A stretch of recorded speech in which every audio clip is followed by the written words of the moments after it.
Bonjour à tous et bienvenue dans l'édition de la mi-journée essentiellement consacrée à la pandémie du coronavirus. Voici les titres.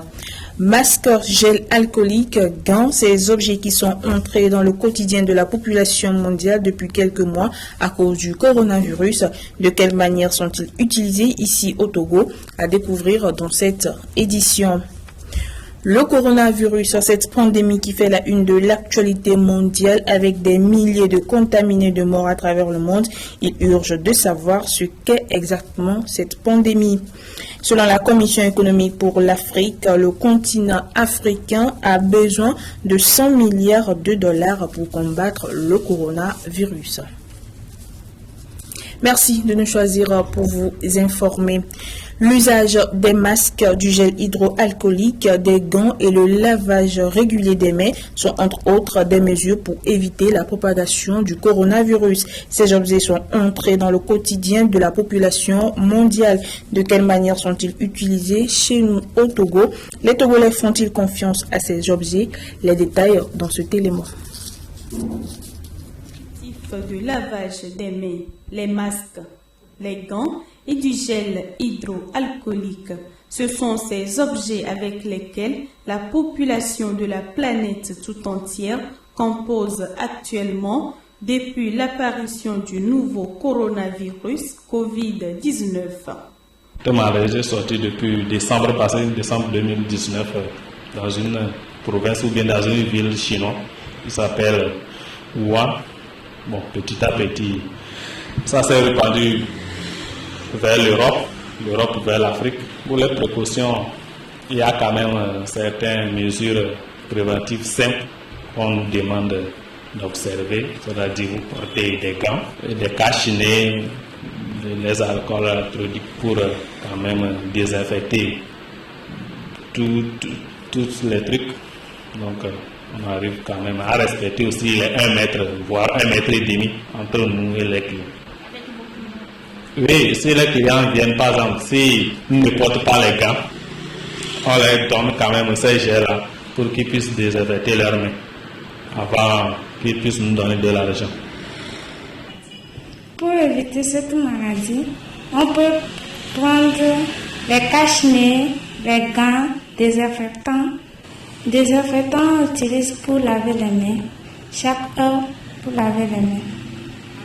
De la manière dont il est apparu, plusieurs objets ont également vu le jour. Des objets de différentes formes, à des prix aussi variants et certains de qualité douteuse.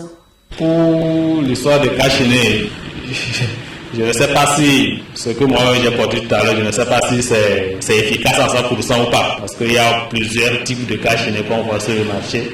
Il y a certains que les couturières de nos rues, même ils fabriquent et ils vont au feu rouge. Il y a certains qui disent que les cache-nez ne durent qu'à peine 3 heures ou 4 heures. Donc, moi aussi je ne sais pas trop. L'usage de ces objets, notamment les masques et les gants, met certains mal à l'aise dans l'exercice de leurs fonctions. Ça nous dérange un tout petit peu, mais comme c'est face au mal, il n'y a pas de problème. Vaut mieux de souffrir un tout petit peu pour 2 semaines ou bien 3 semaines et ça va aller quoi, la santé avant tout. Il faut retenir que jusqu'à présent, aucun remède n'est encore trouvé pour guérir cette pandémie qui continue de faire des milliers de décès à travers le monde.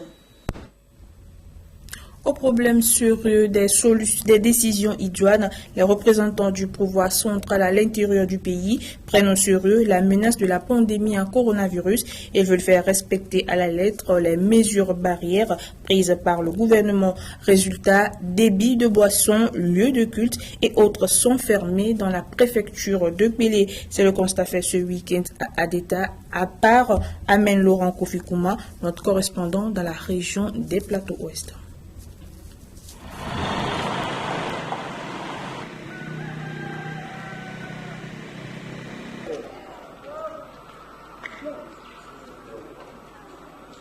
Le constat est clair dans la ville d'Adéta, chef-lieu de la préfecture de Kpélé. Bars, buvettes et lieux de culte ont tous fermé leurs portes et la décision n'est pas à chercher ailleurs. Le constat est là.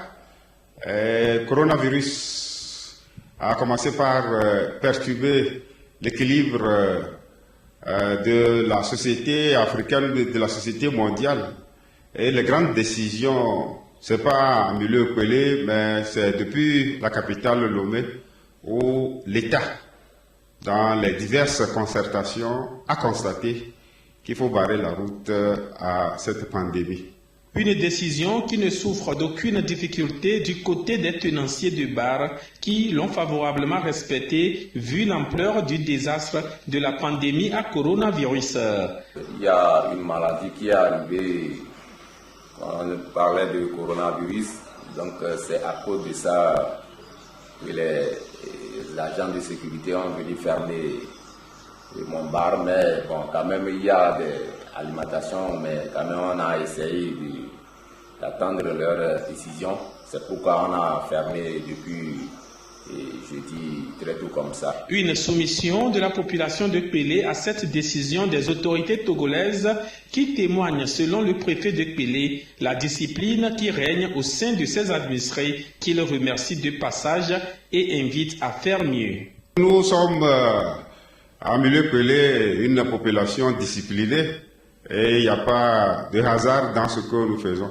D'abord, il y a tout ce qui est information utile et sensibilisation qui ont porté leurs fruits. Nous remercions la population pour le fair play qui se retrouve dans les maisons et dans la société tout entière.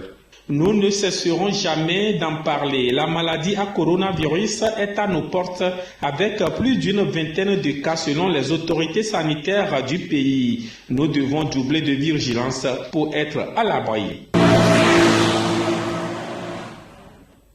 Le coronavirus apparu en Chine est sans doute la vedette du moment. Avec des milliers de contaminés, de morts à travers le monde, le besoin de mieux connaître le virus devient plus nécessaire que jamais. C'est quoi exactement le coronavirus et quelles sont les mesures pour le prévenir? Élément de réponse dans ce sujet de Régis Talipiti.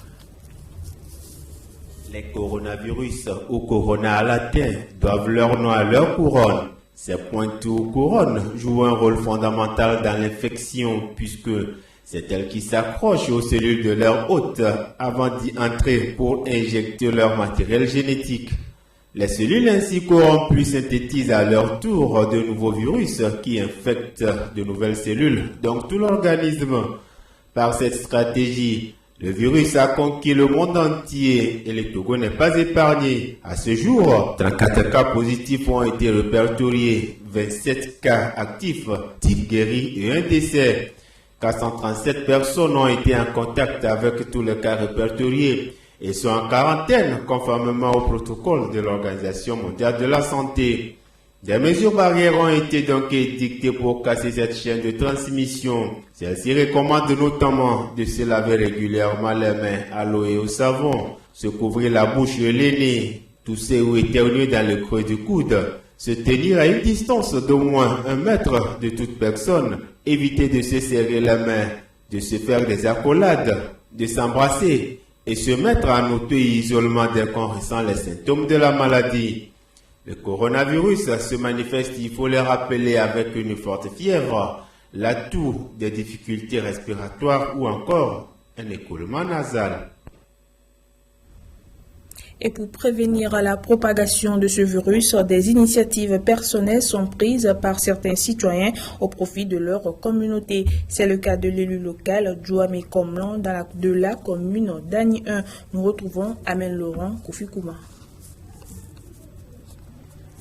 La sensibilisation sur les mesures barrières préventives prises par le gouvernement fait tache d'huile et chacun de son côté veut apporter sa pierre pour leur mise en pratique dans le pays en général et dans sa localité en particulier. L'objectif est celui du conseil municipal de la commune d'Ani 1, Djouamé Komlan Narcisse, qui a doté la population de Dani Tchadomé, son village natal, d'un lot de matériel composé des dispositifs de lavage des mains, des cache-nez, des gants, des détergents et autres. Vous savez que la pandémie de coronavirus dans tout le monde entier, notre rôle d'élu local nous permet de venir sensibiliser la population et apporter notre modeste contribution au centre médico-social de Todi, qui est de Daïn-Tcharoué. Un geste très apprécié par le personnel médical de l'unité de soins périphériques USP de Daïn-Tchadomé qui dit ne pas s'y attendre. Donc nous sommes vraiment animés d'une joie extrême. Nous remercions vivement Monsieur le Conseil. Et nous avons profité aussi de cette occasion pour sensibiliser les chefs des villages de notre aire sanitaire, la CVD, pour pouvoir relayer l'information là où l'information peut aller. Nous avons expliqué certaines rumeurs, les faux rumeurs que les gens donnent par les réseaux sociaux. Le garant des us et coutumes de la localité, non seulement satisfait de l'acte posé par leur fils, promet également relayer l'information au sein de la population pour appeler les sceptiques qui demeurent encore à un changement de mentalité. Je remercie l'initiative prise par M. Douamé Narcisse, le conseiller, de nous avoir doté kits pour pouvoir nous protéger contre le virus Corona. Donc, sur ce, moi, je suis très fier pour son initiative. Et nous, la population, à la base, nous, les chefs, nous allons sensibiliser la population parce que beaucoup dans le village ne croient pas que cette maladie existe. Vu l'ampleur qu'elle est en train de prendre, avec plus d'une vingtaine de personnes infectées et un décès, selon les chiffres des autorités sanitaires du pays, la pandémie à coronavirus doit être prise au sérieux et chacun de son côté a obligation d'agir selon ses moyens pour ainsi emboîter le pas à l'élu local de la commune d'Ani 1, Douamé Komla Narcisse. Sensibilisation là hier à Omili parce que même il y a notre autorité. La fois conseiller l'autorité de zone. Je vous l'annonçais dans les titres, la pandémie du coronavirus progresse de manière inquiétante en Afrique. Face à cette situation, un mini-sommet virtuel s'est tenu entre les membres du bureau de l'Union africaine. Il a été décidé la mise en place d'un fonds africain pour faire face au Covid-19. Serait à environ 2 à 3 semaines de la pire tempête de coronavirus. À cet effet, le continent a besoin d'un stimulus économique d'urgence de 100 milliards de dollars selon la Commission économique des Nations Unies pour l'Afrique. Cette somme permettra de renforcer les mesures préventives et de soutenir ces fragiles systèmes de santé. Selon l'organisation, près de la moitié des fonds pourraient provenir de la suppression des paiements d'intérêt aux institutions multilatérales. Cela donnerait au pays la marge de manœuvre budgétaire nécessaire pour imposer des mesures de distanciation sociale, élargir les filets de sécurité sociale et équiper les hôpitaux en prévision d'une hausse attendue des infections. Alors que l'Afrique représente 1% des dépenses mondiales de santé, elle supporte 23% de la charge de morbidité.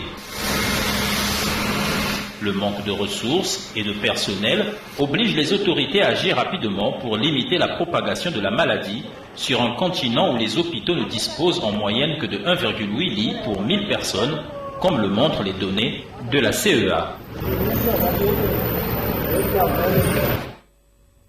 Fait à base du mil, le tukutu est une boisson traditionnelle appréciée par la plupart des Togolais. Il se présente sous plusieurs variétés, le tiakpalo, le losomicine ou encore le kablemicine.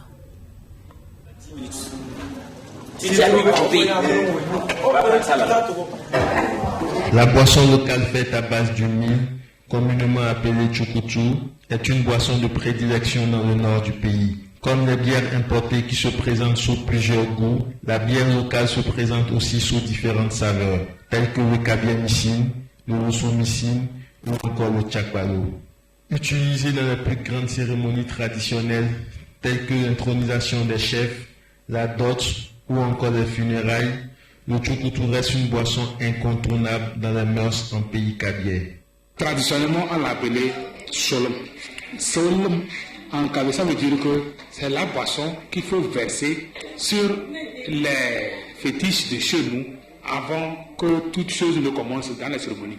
C'est bien qu'à tout moment, nous sommes rattachés à Tukutu pour commencer toute chose dans le Nord. Le tukutu, considéré comme un héritage qui nous a été légué par nos aïeux, reste une boisson bien appréciée des consommateurs, d'autant plus qu'elle est faite à base du mil, cultivé sur place et transformé par nos mamans. C'est nous qui cultivons le mil. Nos femmes j'aiment ça. Ils préparent la boisson locale. Et quand nous prenons dans les funérailles, dans les cérémonies, dans les fêtes, quand on amène plusieurs boissons, moi à mon niveau, le tchouk est plus important que les boissons qu'on nous importe. Il est moins cher, préparé devant tout le monde. Rien n'est fait à l'insu des autres. On fait ça à l'air libre. On fermente ça devant les enfants, devant les étrangers. Rien n'est caché. On sait qu'il y a la bière aujourd'hui. Nous, on prend la bière comme quelque chose d'honneur. Mais ça, tout, au fait, c'est quelque chose que chaque fois, chez nous, on sait que c'est maman qui prépare. Et que c'est du mil qu'elle prend, germé et préparé. Et c'est avec ce mil aussi on va préparer la pâte. Donc ce n'est pas quelque chose qui peut nous cacher la vie. Donc c'est ce qui est bien déjà pour notre santé. C'est pourquoi on se rattache vraiment à cela. Le tchoukoutou est aussi une boisson très accessible à tous, vu son moindre coût. Le minimum, c'est 50 francs. La dose maximum, 100 francs et au-delà. Il y a les pots, les jarres. Je peux mettre les jarres de 200 francs, 500 francs. Or, la bière, la bouteille, c'est 50 francs. Or, la jarre de 500 francs, on peut boire ça. Et on va se séparer. Malgré les bières importées ou brassées qui lui font de la concurrence, la bière locale garde une importance capitale auprès des consommateurs. Voilà qui referme cette édition. Merci de l'avoir suivi. Restez en compagnie de nos programmes et surtout, prenez soin de vous.